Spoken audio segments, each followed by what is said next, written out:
It's widely known that Xbox and Sega have been in talks for some time now. To what extent, most are unaware, but it's clear a relationship is developing if bringing Phantasy Star Online 2 to the West, all of Yakuza being on Game Pass, and having Yakuza Like a Dragon's next-gen update be exclusive to Xbox at its launch, if anything is to go by. By the way, that next-gen update is now on PlayStation 5, so go ahead, check that game out if you're interested.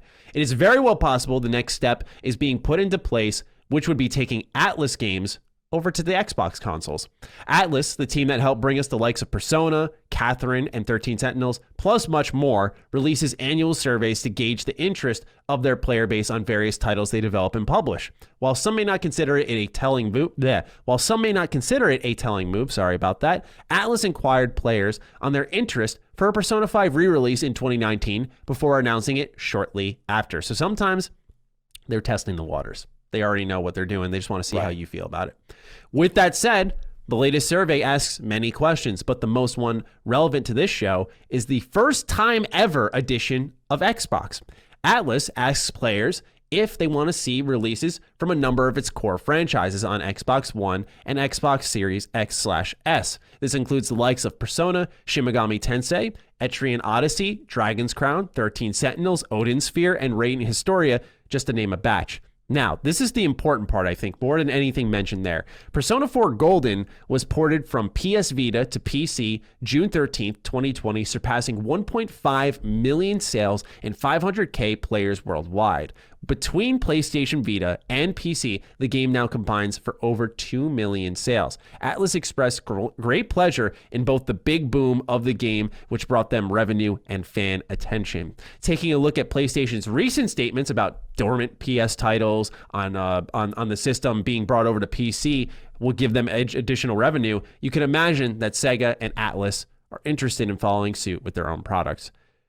And I thought that was really important to mention all those stats because when you look at how well Persona 4 Golden did on PC, there was a lot of hype behind it. It was a nice shadow drop. People were really excited. I think it was announced and then shadow dropped during the PC gaming show in June. And it was a really good port. It didn't really have anything wrong with it. And it was kind of strange seeing Xbox controls. If you had the controller hooked up, seeing Xbox controls for a Persona game. And it got me thinking at that time, way before this show and everything happened with Bethesda and we were more in the Xbox space, what if these games came to Xbox? And so I think what Atlus is realizing now is something like Persona 3 is lying dormant, 1, 2 are lying dormant, and imagine getting Persona 5 over to PC or Xbox. I feel like this is something they're looking at because Persona in specifically is on the cusp of becoming very, very, very popular in our sphere, gaming sphere. It's well known thanks to really 4 and 5. That's no disrespect to 3. Sure. Well, love 3, but 4 and 5 are really what brought it a ton of popularity. And I think they're trying to get that big boost, right? We just saw them make an action Persona game, which we've never seen before. I think there's a reason behind that outside of, hey, this would be cool. And it gives you a different feel and control for the characters in that universe. But it gives them additional exposure. I mean, I've beat the drum here on this show about Persona to Game Pass for a while because I have a very strong feeling it is going to happen. I've been told that Phil has visited Sega on multiple occasions. So something's happening there. I'm not saying it's an acquisition, but something's happening in the sense that probably they're looking at some type of, we'll just say Game Pass editions. So what do you make of this, right? With this survey there, and the core franchises that Atlus owns, mind you, this is Atlus, not Sega, but Sega owns Atlus.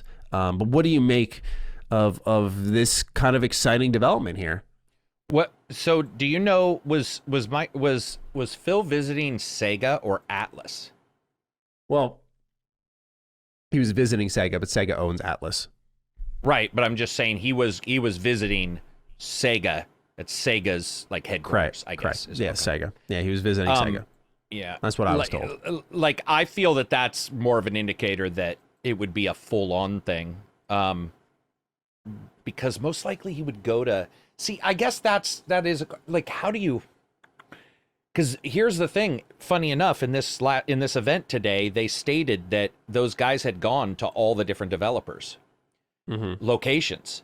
So it's like, how much would Phil go to, we don't know Phil, and I don't want to get too in depth, but it's like, how much would he go, directly to these guys and see their stuff at like Atlus headquarters?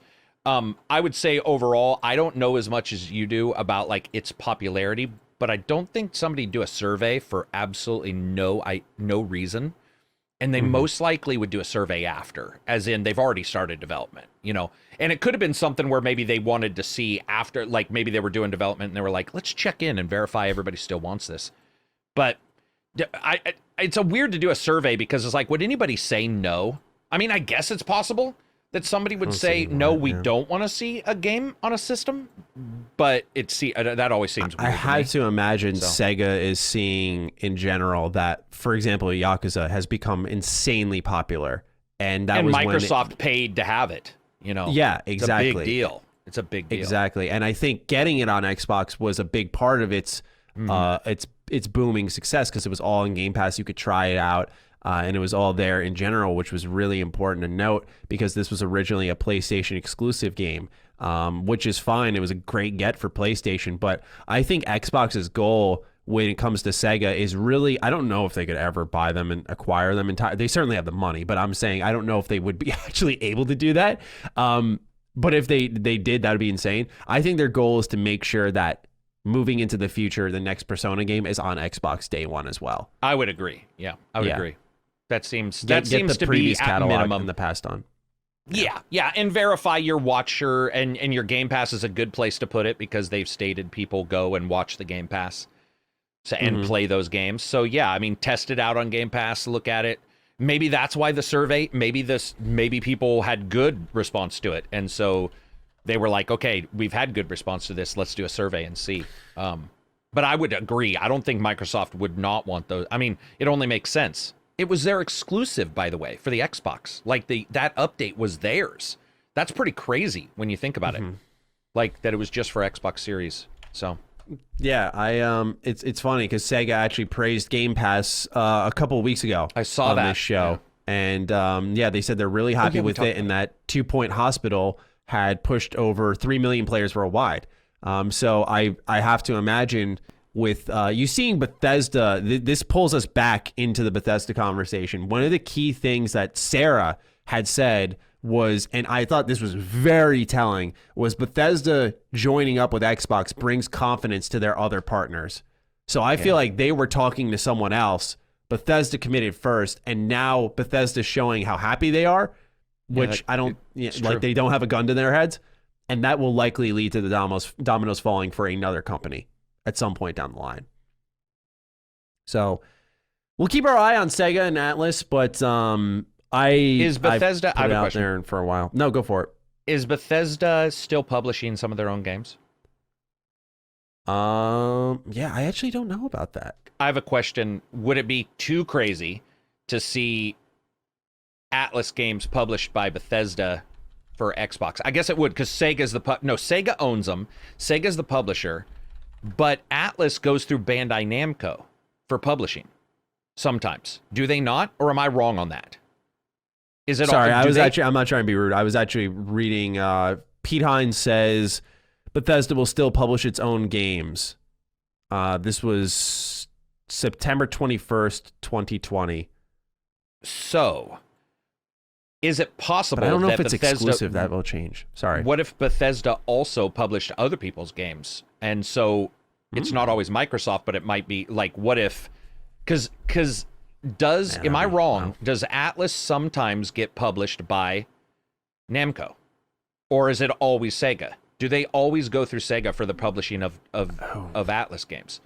I guess it depends on the IP. I'm trying. Is there a specific game you're thinking of right now? Because I feel like I've always seen Sega.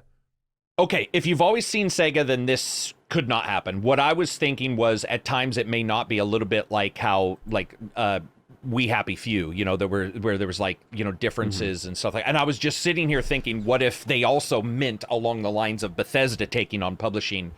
Because if Bethesda is going to publish their own games, that could also mean they could publish other games. Microsoft may not want to publish a game, and Bethesda may say, here the confidence is that we're here to publish games too, because Bethesda does have a lot of not smaller studios, but you get my drift. They're not they have a couple of the ones that mobile and stuff like that. Well, yeah, maybe globally speaking, because there were times I'm trying to think in my head, I can see box arts where you're like, wait, why is this company on this box art here? Because they published it in a different region of the world.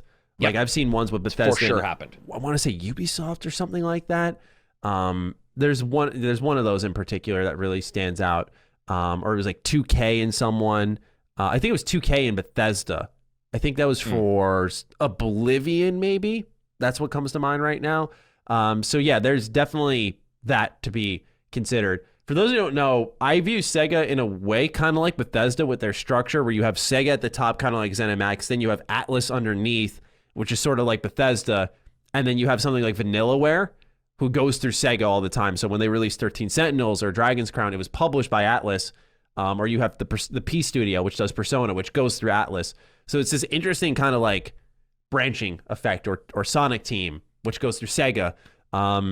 So they are structured in a pretty similar way. But fingers crossed. I actually want to see Xbox players get their hands on Persona. I don't think it'll be on an exclusive capacity, so keep your expectations in check.